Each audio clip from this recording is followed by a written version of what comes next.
Ready. What a dumbass way to start off the show. Dude, look, we try new things all the time. Sometimes they work, sometimes they don't. As a matter of fact. Put your mic down a little bit, Royd. Yeah. We can't see your beautiful face. Or my crazy hair right now. Yeah. Anyway, I'll put this back on. So anyway, right at the top of the show, Royd, and I just told you this as you walked in the door, albeit 3 minutes late. But it's okay. Look. Yeah, it's okay. I slept in. That's fine. I don't have any other Look, excuse. It's fine. We're not like, this is not radio or like network television where like if you don't hit the top of the show. Yeah. Like, If I was 3 minutes late for my hit, I wouldn't have a hit at KWTX. Yeah. But here, loosey-goosey. So Buzz Williams has left Texas A&M for Maryland. So shocking, actually. Right before we get into it, I just want to start off with a bit I just came up with. Oh, okay. I have come up with, and I think I'm going to try to do this, I often find headlines to be amusing and sometimes are not as creative as I want. So I'm going to give you, I came up with 4 right now. Sure. Just right out the thing of headlines you could see of Buzz Williams related headlines. Sure. Okay. And they're all, like, I will tell you, they are all puns. Okay. So I'm warning. You made these. These aren't. I made these. Okay, cool. These are all puns that I just came up with. What, Garrett, 7 minutes ago? I was about to say, within like the past 5 minutes. Yeah. This so I just down. did this. You got a spot at the Tribune waiting on you. Yeah. Yeah. Newspapers around the world, just be ready to watch in awe. Okay, I'm ready. I'm looking at you, New York Post. I'm ready for the big time. Because they're the best at the punny headlines. Yeah. Okay. Buzz off to Terps. No, Garrett? Beat. You can do better, but it's I can good. do better. I see where you're going. Okay. Buzz failed to move Aggies light years ahead. Okay. Well, we That's like it. good. A Toy Story like that. reference. Yeah, there we go. And it's from the Aggies' perspective, and it's like Billy Lucci, like writing that column about, where he took the Aggie basketball. Yes, absolutely. Okay, I'm tracking. Okay. That's a good one. All right. Buzz cuts ties with Aggies. Buzz cut. Especially with A&M. Yes. Yeah. I like that. That one's really good. That one's really good. Okay, and here's the last one. This is for when he gets to Maryland. Okay. And they have he gets off the plane and they have people with pom-poms and stuff. Buzz the Tower, new Terps coach lands in Maryland. Okay, so we have a Top Gun reference. Yeah. We have a haircut reference. Yeah. And a Toy Story reference. Yeah. What about and a Buzz and they just go away. Where is Maryland located? College Park. College Park. College Park. Yeah. What about College Park? Hold on. Okay. Hold on. I got one. Hold on. I gotta write it out first. This is great radio. Yeah. College Park. Okay, I got it. Catching a Buzz. College Park. Yeah. Lands new coach. Exactly where I was going. It was like College Park buzzing with anticipation. Yeah. Catching a buzz. Yeah, I was going drunk. Yeah. Get your buzz on. Yeah. Yeah. Okay. There we go. So I think we made it. Yeah, I think that's it. Why? Okay, so there was. I want this segment clipped and put on Instagram immediately, Andrew. People are gonna love that one on Reels. Yeah, they are. Okay, so somebody was flirting with that job in the middle of a Final Four run. I mean, I think they got eliminated in the Elite Eight. Who was it that was flirting with a Maryland job? I don't think anybody it was him. I mean, like he was. No, always but I feel like their Maryland coach was always going to go to Villanova. That's what it was. Okay, so the Maryland coach, Maryland coach, was mad. even after the win against Colorado State, he was mad. Yeah, was like, I'm out. And then the assistant coach had to do their team meeting ahead of their Elite Eight game. Or something, Sweet 16, I can't remember. So anyway, he was really mad, and everybody knew he was going to leave. Now, Kevin Willard is his name. Protect your online privacy with Nord VPN. Browse securely, access content from anywhere, and keep your data safe with military-grade encryption. Whether at home or on the go, Nord VPN ensures your digital freedom. Stay secure. Download Nord VPN today at nordvpn.com. That's NORDVPN.com. He's the new coach at Nova. Yeah. And he was mad about his NIL budget, which was actually really high and more than most, but they committed to this and it wasn't good enough. Maryland also doesn't have an athletic director right now, which is why, at first I thought that's why Buzz Williams won't want to go. But I've now changed my tune on that. That's exactly why Buzz Williams wants to go. Because right now, he can go and get everything he wants without an athletic director in his way to stop him until that happens. Is that the buzz around the news? Oh, God, that's great. Okay. That's great. You're hearing the buzz around that? Yeah. Okay. No, that's, you know what? Well done, sir. Yeah, you understood the assignment. I've been doing this for a long time. Yeah. So Maryland has a good NIL budget, but not what Villanova was going to, because Villanova, it's the only show in town, right? Well, they don't have a Division I football team. They don't have a so it is with house settlement. So here's the thing, that this is the first time we've seen this so far, but it came up last week. Ross Dellinger wrote an article in Yahoo about, and it was the SEC and Big Ten mostly sounding the alarm. It's funny to me that the Big 12 wasn't, or ACC weren't really quoted in this, because they're kind of like, well, yeah, I mean, we know this is what we agreed to. Right. But it's like the SEC, they just figured out that, okay, well, if you have, 85% dedicated to football and this much dedicated to basketball and this much dedicated to everything else or whatever it is, well, the schools that don't have a football team, say Gonzaga, or Villanova that just have a Division I football team, well, they can take their money and push it all. UConn in name only. Yeah. They can take their money and push it all to men's basketball. So the SEC and Greg Sankey, he was very clever about it because Greg Sankey's very clever, but he was like, well, this is certainly a development that bears watching. We have to look over it, which is him going oh, no, wait. We didn't mean for this to benefit anybody else in any other way. Even when we made the settlement, we thought we were still screwing over everybody else. It turns out, we it's like the Death Star. There's one little, oh no, one little hole. You left that port open for what? Yeah. Makes you remember the. Why is there an air vent at the top of this mountain in Top Gun Maverick? Why is that? Why is that exposed? Yeah. But yeah, it reminds me. Did you ever see the Family Guy that they did about Star Wars? Oh, the Blue Harvest. Blue Harvest. Yeah, I've seen it. They did all bits and pieces. Yeah, they did all 3 Star Wars movies, and in the first one, there's a scene where when they show the Death Star laser firing, and this just shows you how obsessed and only people who've seen it as much as Seth MacFarlane or me or you would get the reference, and that there's guys they're standing there. Yeah, the 2 guys. The 2 guys are standing there, and the beam goes behind them, and they zoom into those guys. They say, "Listen, I told them they can keep their dental, they can keep all that. I just want a rail. I just want one rail right here." And then the other guy goes, "Oh, I asked them about that. You know what they said? They said we'd be leaning all day." I've thought about those 2 guys since I saw that movie in 1998, when I was like, wait, why are they there? And they duck. They're like, ah. Yeah, they're there. Yeah. Yeah, I don't know. So just going back, A&M. And this is I feel like A&M would be a good job, and he's done a good job. He went to A&M. He wasn't fired. College Park is buzzing on Maryland's official tweet about it. Nice. Nice.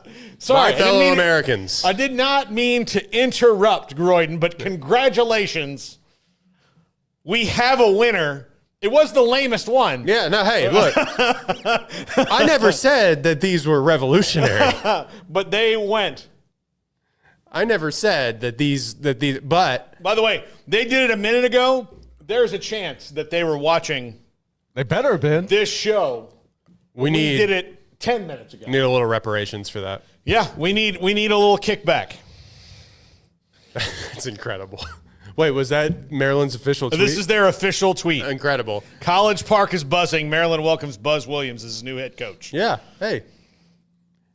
Sign the check. Yeah. Terps. Yeah. You got it, apparently. Yeah. Absolutely. So, I mean, we're just asking for 12%. Yeah. With a kicker on the back end. Retainer. Exactly. Retainer. Exactly. So, but anyway, but back to your, Buzz was... Well, he left Virginia. They were good. They were good at A&M. They were not great. No, it was kind of an uphill battle. I mean, they hadn't succeeded before he got there, and really he was walking into a semi-rebuild of that program. And I think when he first got there, if I remember correctly, they weren't immediately successful, but he turned them into a top 25 program because they were not ahead from when he got there. I mean, they had moderate success, but they weren't sort of that consensus top 25 that you would think that somebody with the prowess of A&M should be. Whereas you're getting outgunned by in-state rivals, albeit not in the same conference. You're getting outgunned by Baylor. You're getting outgunned by Houston. You're getting outgunned by SMU at points. And Texas, up and down, if you will, but have had relative success in basketball, albeit where I don't think where Texas basketball wants to be. You know what I'm saying? But Texas A&M just didn't have the success in basketball. He turned them into a top 25 program. And I believe, was he fired at Virginia or did he leave Virginia? He left Virginia Tech. Virginia Tech. Yeah, he left.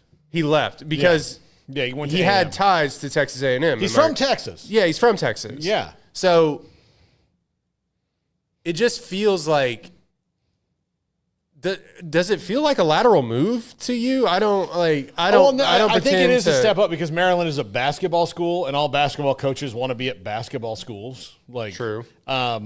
It's the there's truly you're always going to be second fiddle at here's Texas the deal. A&M. One of the things I thought was funny when Chip Brown put it out last week, Garrett, when we were and when the Sean Miller hadn't been officially hired, was that Bill Self has always been intrigued by the Texas job. Look, first of all, Bill Self is probably not coaching anywhere other than Kansas. Well, no, I mean very much longer. I think he's 2-3 years. Maybe. You really think so? I do. Yeah, I really do. He had the heart problems, and apparently he's remodeled his house that he has down in Florida. Those kind of things. He's going to be golfing. His wife is searching for homes in Austin, Texas. Yeah, none of that. But it was always that. Always been intrigued by the Texas job. That old, Austin language about how every coach wants to live in Austin. Bill Self would never take a job. If he say he retired from Kansas and then 5 years he just gets the itch to coach again. He's not going to go to a football school. Because he's going to, Kansas is a basketball school. Kansas has to convince their fans to give money to the football program, and they need a Lance Leipold to do that. They don't need to convince them to give money to the basketball program. Right. It's just what they do. Now they've had to always ask for more because they things go up and up and up and up and up. And, but they,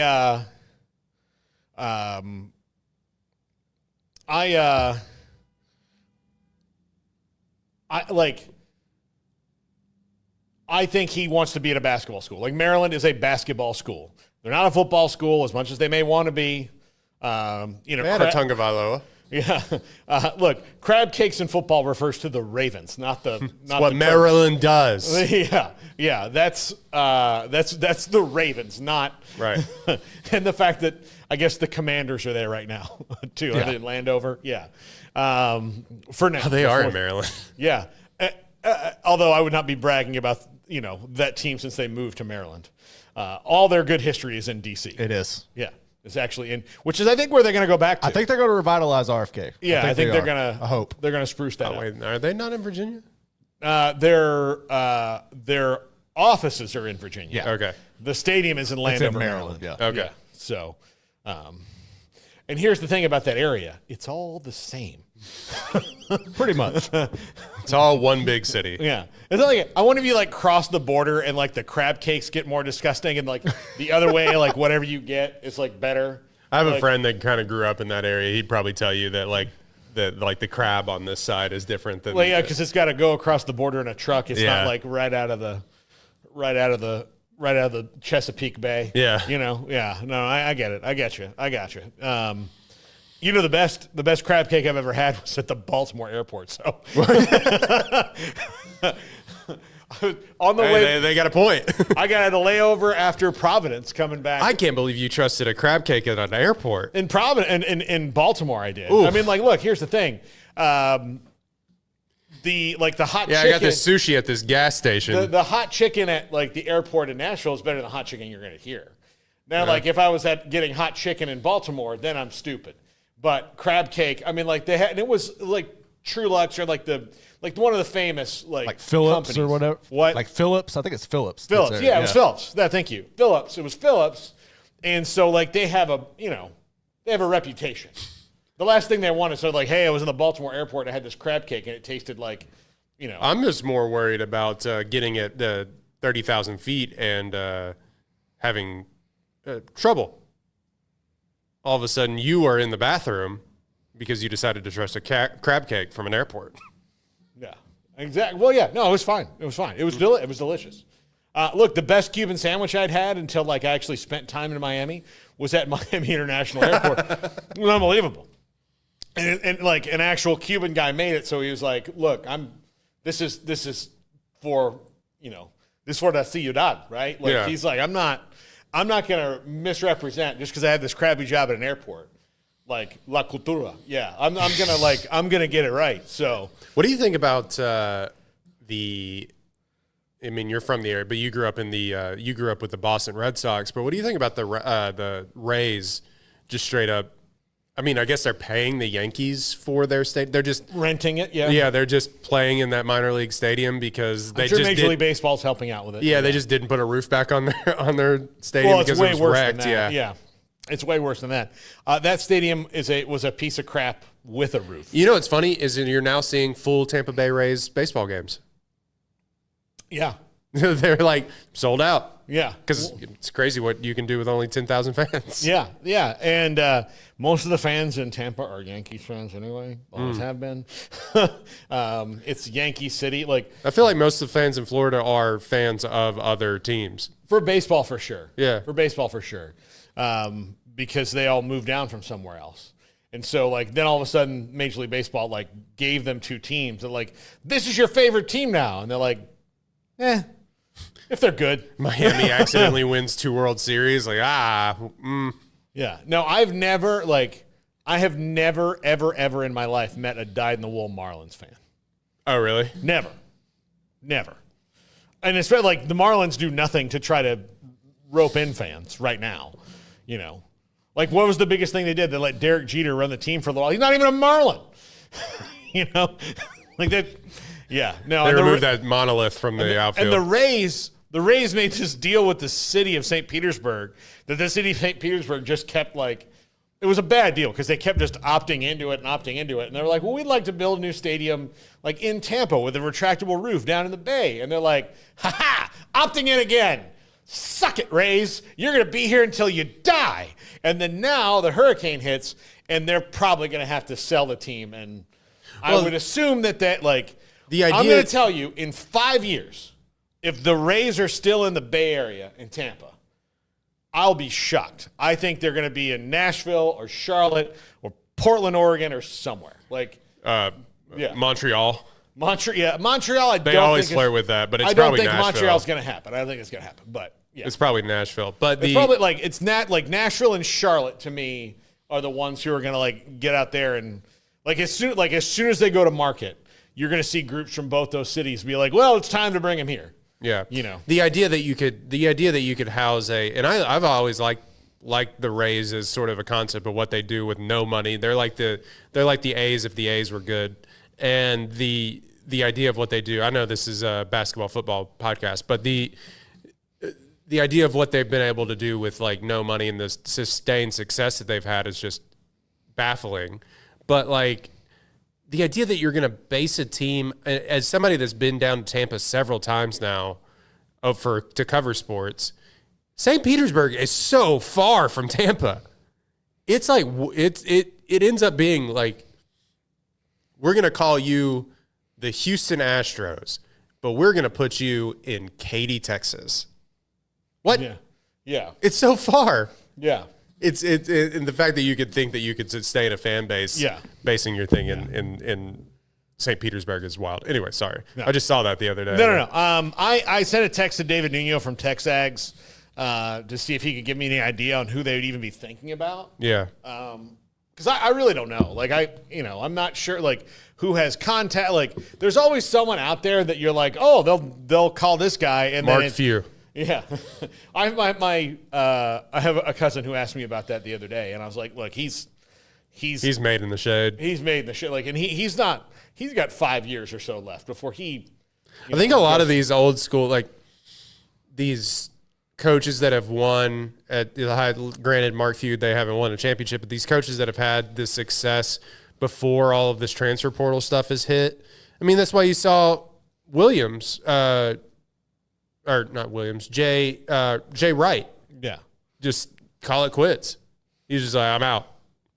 Yeah. I don't think these old school coaches want to deal with it that much. Mm-hmm.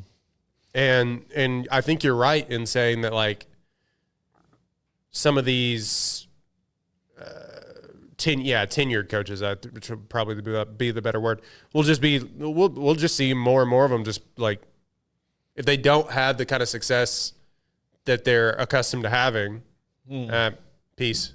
I don't want to deal with this anymore. You know? Yeah. Yeah, I don't know. Like, it's weird. In A&M, we talked about this yesterday on 365 Sports. They are perpetually, like, just coming up short. They get a guy that they like. It doesn't, like, you know, they think, okay, Jimbo Fisher's going to change things. He doesn't. Okay, now we've got to go and, like, really get deep on this. Oh, hey, look, we've got Buzz Williams. Like, that's a basketball coach's basketball coach. Like, that guy, you know, he's a dude who can take a football school and inject basketball life into it. Plus, in the SEC, they're awash in money. They can do whatever they want. They can go get players. And Buzz did that pretty well. I mean, they were good, but they weren't great. And A&M basketball has never been great. You know, like, they've had good seasons, like Billy Gillespie. They've had good seasons under Mark Turgeon. They've had good seasons, you know, under Billy Kennedy, and they've had good seasons under Buzz Williams. They've never had a great season. You know, they've just never done that. But, like, and they have the resources to do it. They are, and not for lack of trying, there are athletic departments that, you know, for the better part of 30 years, Arizona State hasn't been trying as hard as they could. Like, I think it took the Pac-12 falling apart to get them to go, like, oh, hey, like, we're in this new conference. We're in one of the cooler cities in the conference. It's easy for everybody to get to.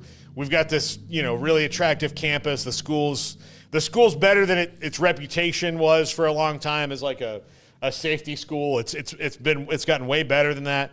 But it was. I mean, it had that reputation. A lot like UCF, right? So as our UCF spent all this time, like, pouring resources into improving athletics so they could get the attention for what all the other good things are going to the university. Bart Crow and Arizona State weren't doing that. They were kind of like, oh, it'll happen. Herm Edwards, sure, we'll do that. You know, that'll work. And they have all these resources, and they weren't trying. So they were an underachieving athletic department because they weren't trying. A&M is the most underachieving athletic department who tries. I mean, they try. You cannot. So, like, this is a program that tries, but they don't really know how to get out of their own way enough.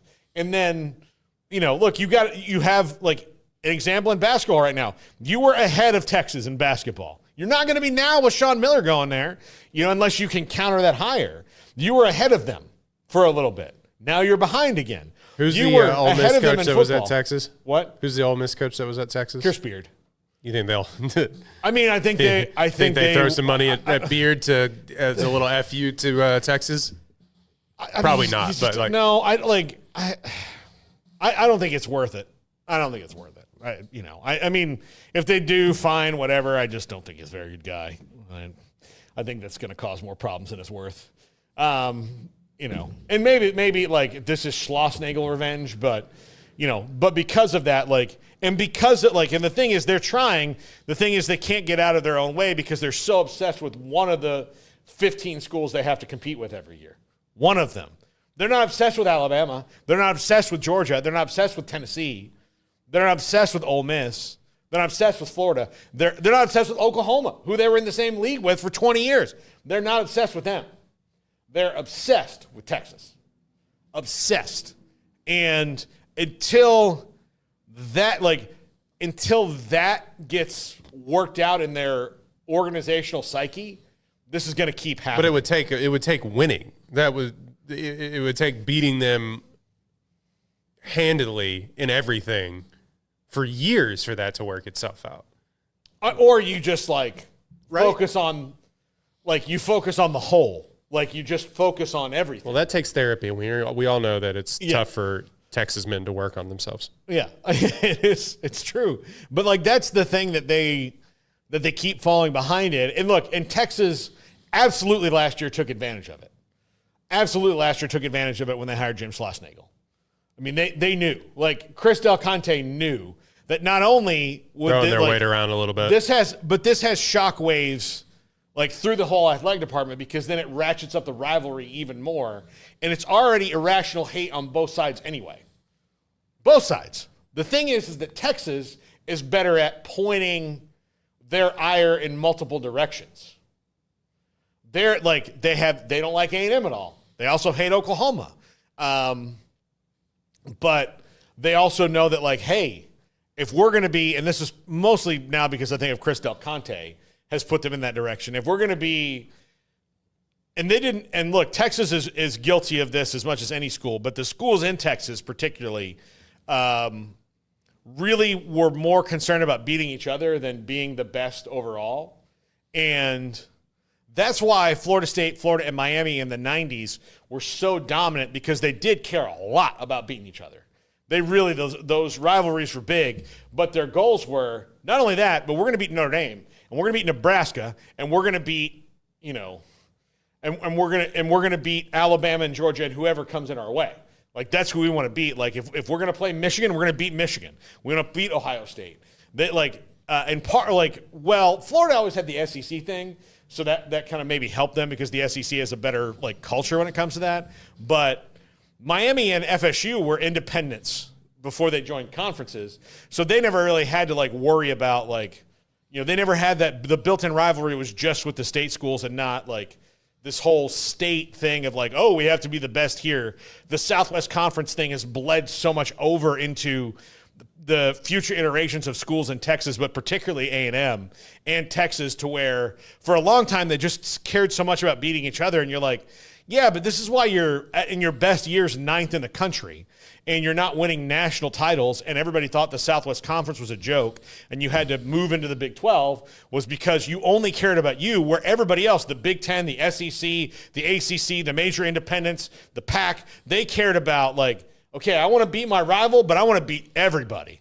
But you had Texas fans as long as we beat A&M and Oklahoma, I don't care what happens. And you're yeah, but if you lose to TCU and SMU that year, you're not going to get a chance to play Nebraska for the title or Miami for the title. And then when that Texas team that was really good played Miami in the Cotton Bowl, the Jimmy Johnson or Dennis Erickson Hurricanes, guess what happened? They got shredded. You know why? Only focused on there. The best thing is here. The best thing is here. The best athletes are here. No, they're not. They're not. You've got great athletes, but to think that this whole Texas is just better, partner. No. No. Your high school football is better. Yes, that's true. But your college football has won national titles since black people were allowed to play, and that's not a good thing. Am I wrong? No, that's facts. I mean, that's factually accurate. Facts. One. The state of Alabama has a ton. The state of Florida has a ton. California has a couple. What do we? Ohio. Hell, Louisiana's got 3. Louisiana. A state equally as bigoted as yours. Alabama more than everybody else.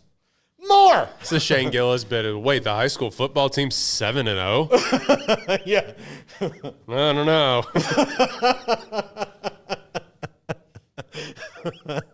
Yeah, more.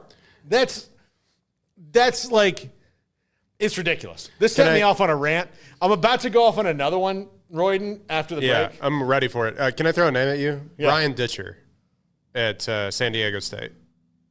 Okay. That one would be They're all getting right. pillaged. They made a Final Four, and they're getting pillaged every single year Yeah. for their players. Yeah. I don't know. I'm calling him. Okay. He has no ties to Texas. In fact, he's like a Michigan guy, Yeah. but he's out in San. I don't know. Yeah. They're probably going to go the route of one of these mid-major schools. Hopefully, they can keep a guy for a long time that doesn't have the money, and all of a sudden we're throwing the money at him. Yeah. I don't know. I mean, like right now, especially given like how do you go get another guy in the SEC? How do you go get some can you can maybe outbid a Rick school, Barnes. You can maybe outbid a school in the ACC that has a coach that you like. Patino, Yeah. bring him down. Yeah. No, I think the New York guy in New York is working out. He's really doing well. all right. All right, when we come back,